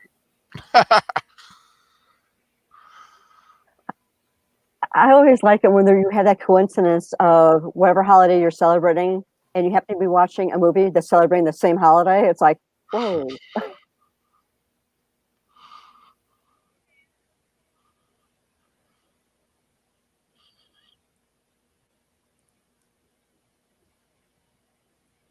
Yeah, it was. Nanette was pointing out that it was weird that we were watching Stranger Things, which is set around 4th of July. Yeah. In 85 or whatever it was. And we're like, this really is, 4th of July weekend.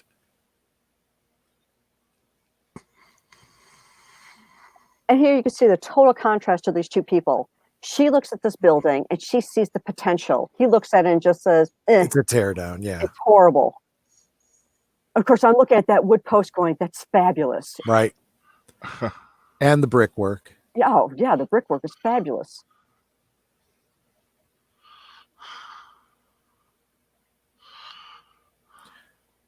That turn of phrase, want to keep moving forward. Again, we're referencing back to the passage of time. And now she's like, okay, I want to get this place restored. I need architects to do this. So that's where they're going now, is to the architectural firm.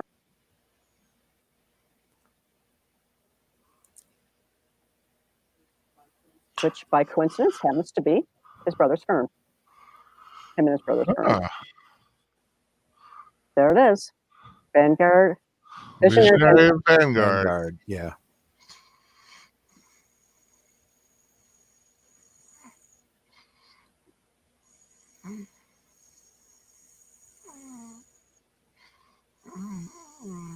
It's Valentine's Day, separated by 2 years.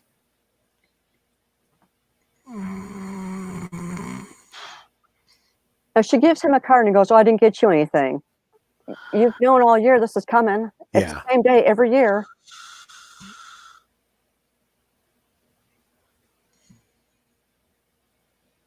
Heck, I've had Troy's anniversary present since like July of last year. For this year? For this year, yeah. Wow.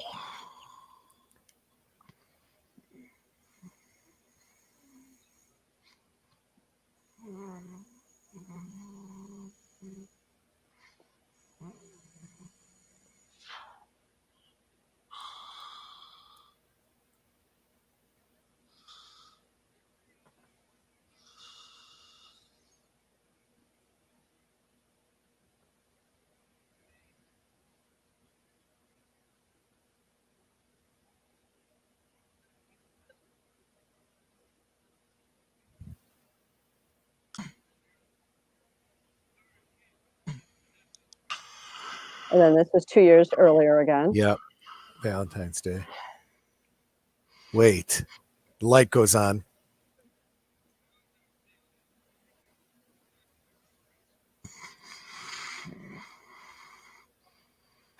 Oysters and chocolate?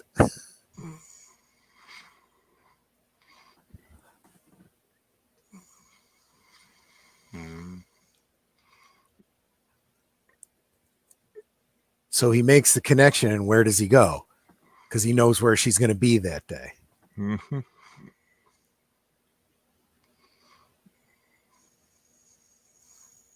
And he's impatient. She's like, shut up.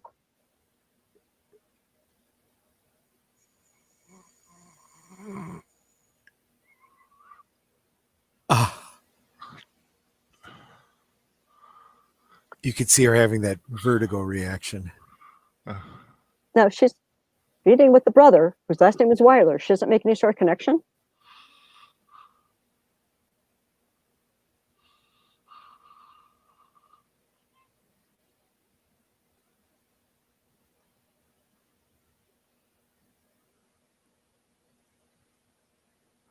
Oh, 2 years ago today.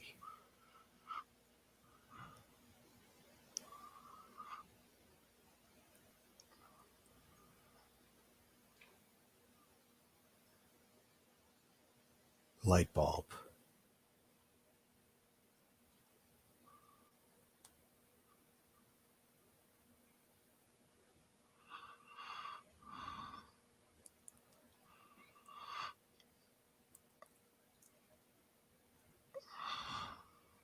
It's like, what's your deal now? You're saying you had to go, so Yeah. Go. Why are you now chasing her?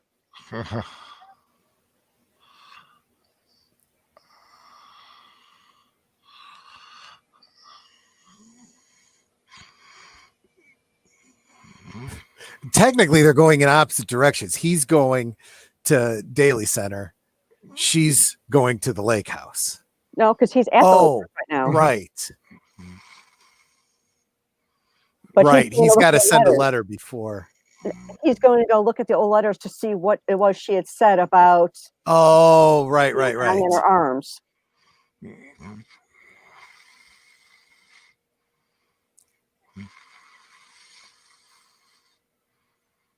Please be there. Please be there. Please be there. It's like she's actually praying,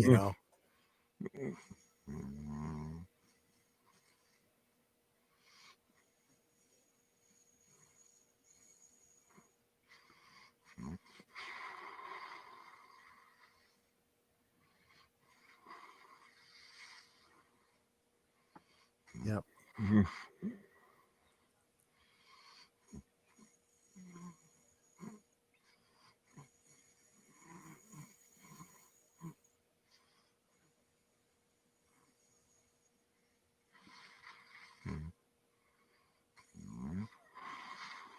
Yep.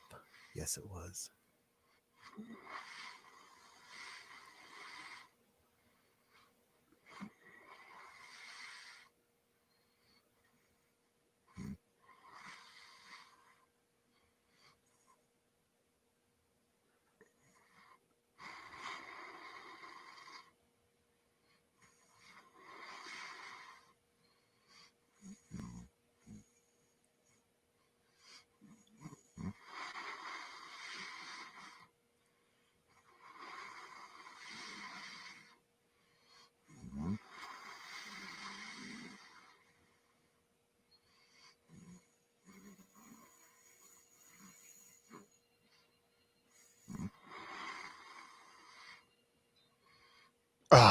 Yes, right.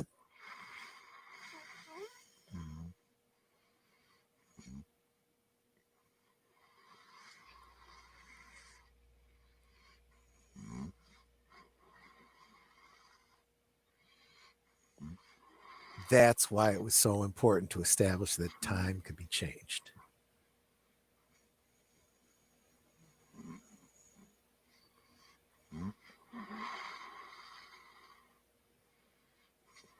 And it's like, dude, why are you parking so far back?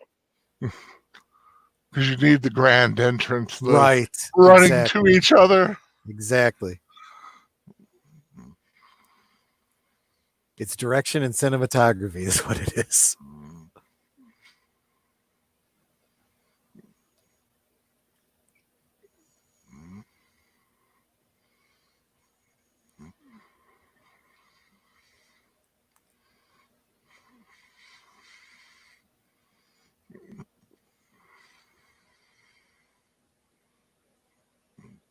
Not anymore.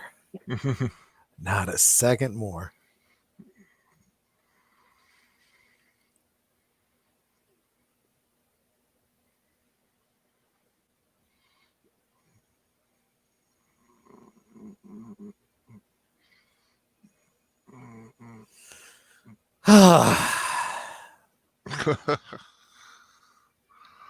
There you go.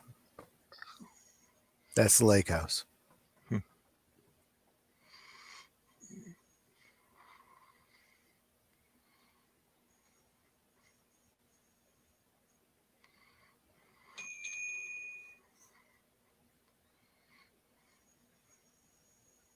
This is my entry for it. Doesn't always have to be hard science fiction in order to be good time travel story.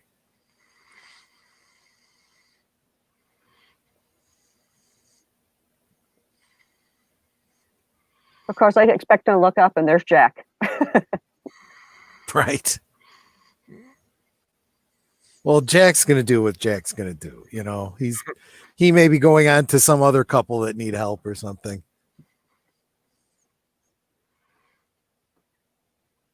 Okay, so what'd you guys think? I liked it. Well, you know, I love this movie. Yeah, You I know. love pretty much anything that I've seen Sandra Bullock in.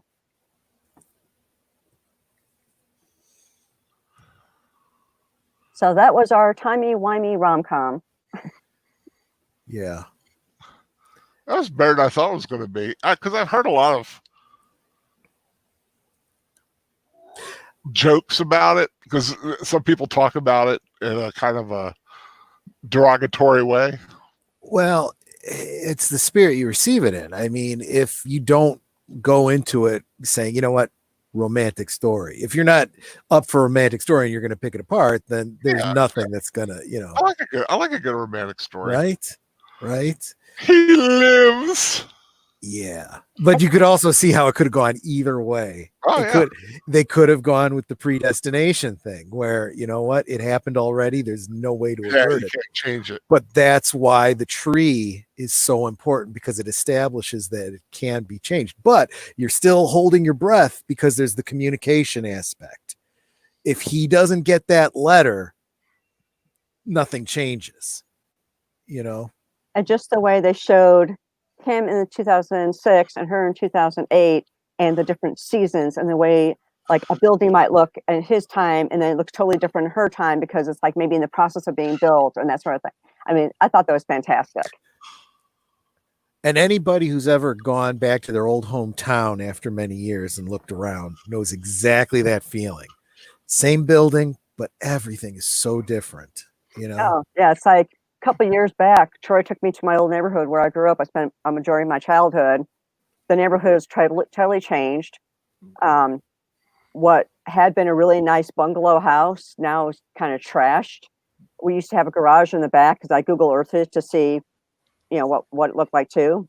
The garage has been totally removed. The yard was pretty much just a junk heap of a bunch of stuff just thrown in there. My mother had, when we lived there, put up these really nice wood fences that was torn down. It was chain link. I mean, it looked really ugly. And I'm like, this is where I grew up and doesn't look like anything close to what it looked like when I grew up here.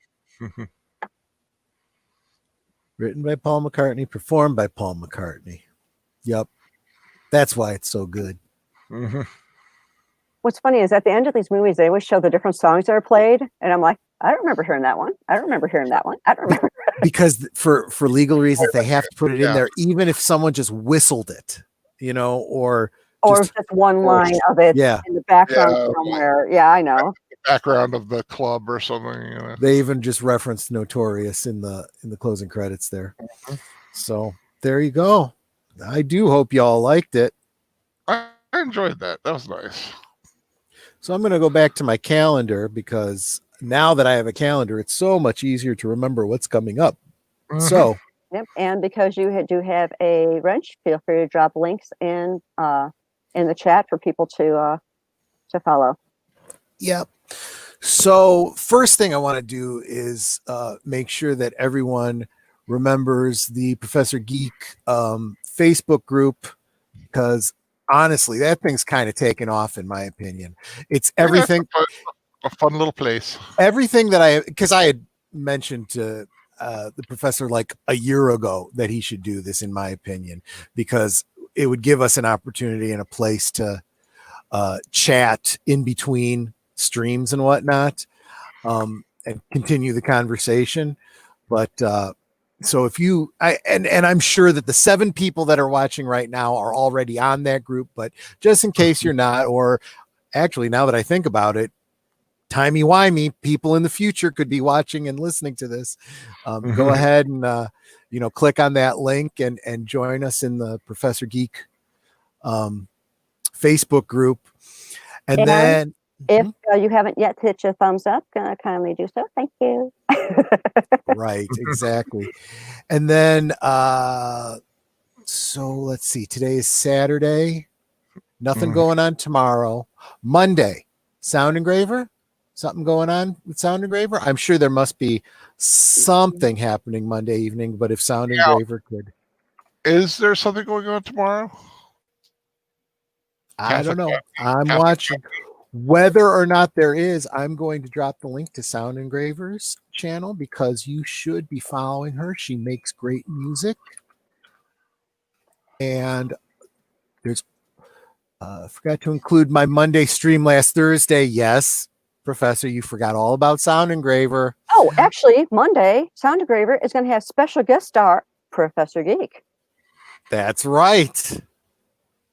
Well, there goes that Oh, show. that's right. Professor Geek did mention on the. Oh, so let me get the Catholic Bible Geek channel for you.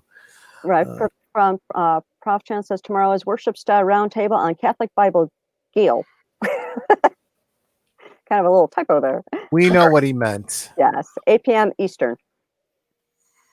Bible Geek channel. So there's the Catholic Bible Geek channel.